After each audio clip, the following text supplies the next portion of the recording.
रामायण की पावन कथा हर किसी ने पढ़ी व सुनी है। उसे पढ़कर हर किसी के मन में ये प्रश्न उठता है कि अग्नि परीक्षा के बाद भी आखिरकार राम ने सीता को वनवास क्यों दिया? क्यों अग्नि परीक्षा के बाद भी माता सीता की पवित्रता पर प्रश्न चिन्ह लगाया गया? यदि माता सीता पवित्र थी तो क्यों वे वन में गई थी? एक राजा ने प्रजा के गलत होते हुए भी गलत का साथ क्यों दिया? क्या ऐसा करने से समाज में एक गलत उदाहरण नहीं दिया गया? क्या भगवान का ये कर्तव्य नहीं कि वह मनुष्यों को सही का मार्ग दिखाएं? भगवान श्री राम ने माता सीता को वन भेजने की बजाय राज सिंहासन क्यों नहीं त्यागा? क्यों एक गर्भवती स्त्री को इस तरह अकेले वन में जाने दिया गया? ऐसे और भी प्रश्न आप सभी के मन में उठते होंगे।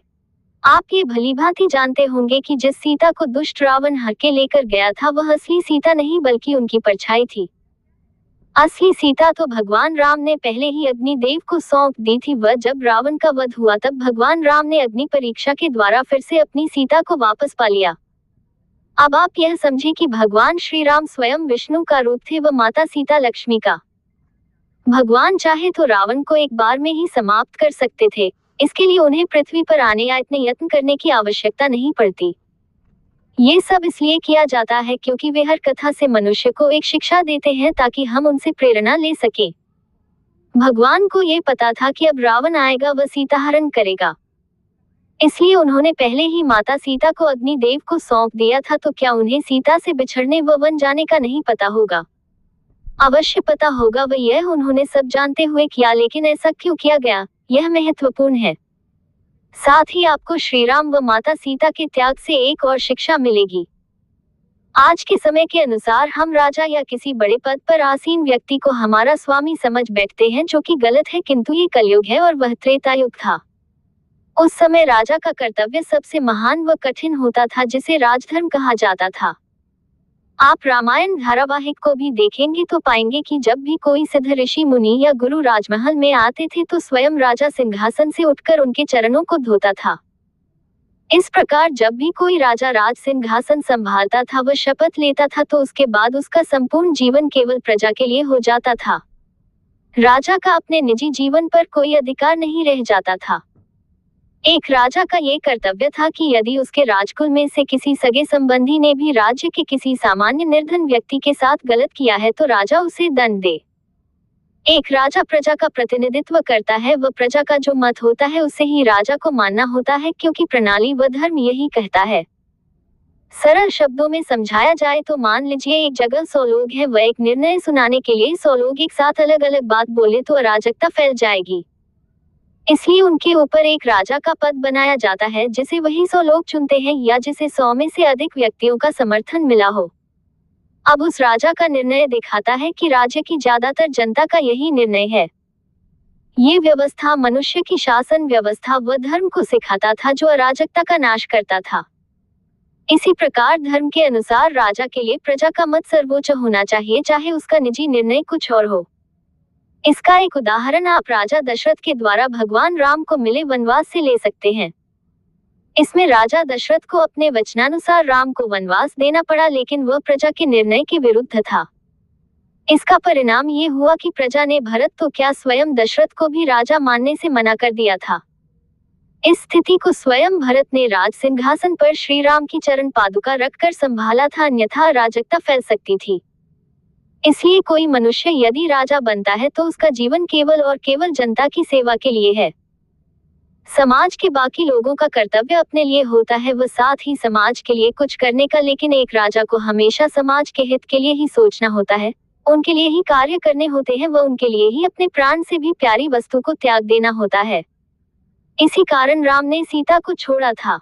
आप इस विश्व का सबसे बड़ा अस्त्र किसे समझते हैं? क्या आप सोचते हैं कि वह परमाणु बम है या कोई अन्य हथियार? क्या आप सोचते हैं कि आप केवल हिंसा, तलवार, बल, युद्ध के द्वारा दूसरे व्यक्ति को जीत सकते हैं? क्या आप सोचते हैं कि समाज में परिवर्तन ऐसे ही आता है? यदि आप ऐसा सोचते हैं तो आप सर्वथा गलत हैं। इन सब अस्त्रों का प्रयोग केवल मनुष्य के ऊपर शारीरिक जीत के लिए किया जाता है, लेकिन जो असली विजय होती है वह होती है मन की। एक गलत विचार या धारणा के लिए मनुष्य को खत्म करने से बेहतर है उस विचार के लिए उसका पश्चाताप। यही पश्चाताप की अग्नि इतनी भयंकर होती है कि यह मनुष्य को अंदर से खत्म कर देती है और साथ में बनती है आने वाली पीढ़ियों के लिए प्रेरणा। इस प्रकृति में स्त्री का पद पुरुष से बहुत ऊंचा है। सदियों से पुरुष ने केवल हिंसा, युद्ध, संग्राम इत्यादि का ही मार्ग चुना। भाई ने भाई को संपत्ति के लिए मारा, राजा ने राजा से अपने अभिमान की रक्षा के लिए युद्ध की, किसी ने किसी का रक्त बहाया तो किसी ने किसी को पराजित किया। जिस पुरुष को एक स्त्री अपने मातृत्व के प्रेम से, अपने रक्त से, अपने दूध से सींचती है, उसी पुरुष को दूसरे पुरुषों ने एक पल में मार डाला। अब जरा सोचिए, यदि स्त्री अपने सबसे बड़े अस्त्र प्रेम, त्याग व श्रद्धा के भाव को छोड़कर पुरुषों के समान हत्या, आवेश, क्रोध पर उतर आए तो इस सृष्टि का क्या होगा? क्या ये सृष्टि एक मरुस्थल नहीं बन जाएगी? यदि उस समय माता सीता भी गलत का मुख बंद करवाने का बोलती तो क्या होता?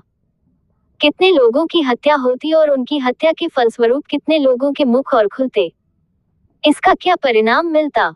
इसका परिणाम यही होता कि किसी को कोई शिक्षा तो नहीं मिलती, बस एक और रक्त बहाने वाला युद्ध होता। किंतु ऐसा हुआ नहीं, वह जो हुआ वह हम सबके सामने है। माता सीता व भगवान राम तो एक दूसरे से आकाश पाताल में भी अविभाज्य थे, फिर वे कैसे मृत्यु लोक में एक दूसरे से अलग हो सकते थे? उस समय उन्होंने जो निर्णय लिया उससे प्रेरणा लेकर हमारी पीढ़ियां आज तक सीख रही है।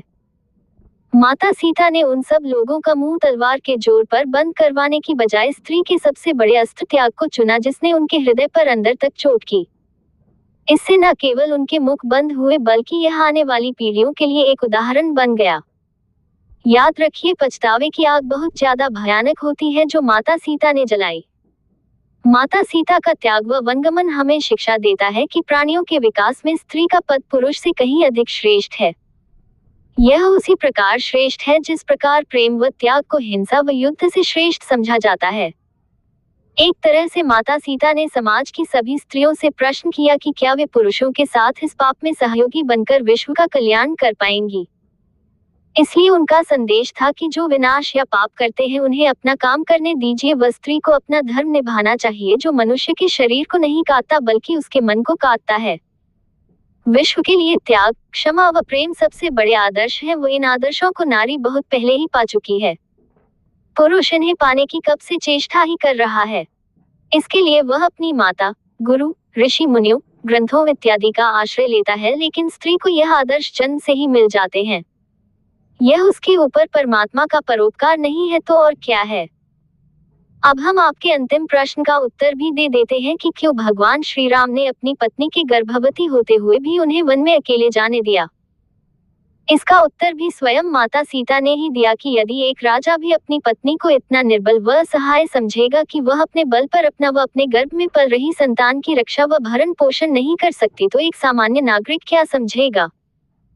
कहने का तात्पर्य ये हुआ कि स्त्री की शक्तियां केवल प्रेम व त्याग तक ही सीमित नहीं है, बल्कि वह अपने बल पर एक शिशु का इस प्रकार पालन कर सकती है कि वह एक दिन पूरे विश्व को अपने आदर्शों से उसके सामने झुका दे।